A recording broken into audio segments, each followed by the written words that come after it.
يا أهلاً بالشباب الطموح. عندي ليكوا حكاية مهمة لو سنك لسه تحت ال35.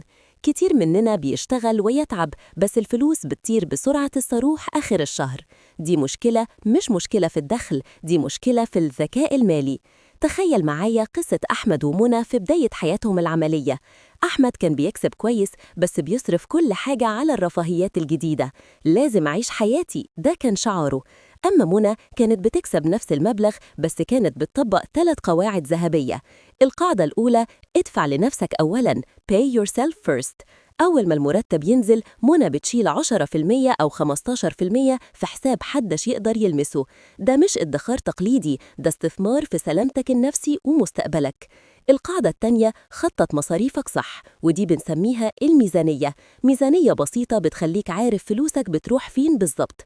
أحمد ما كانش بيعمل كده، وكان بيتفاجئ إن فلوسه خلصت قبل نص الشهر. القاعدة التالتة والأهم: ابدأ الاستثمار دلوقتي مش بكرة.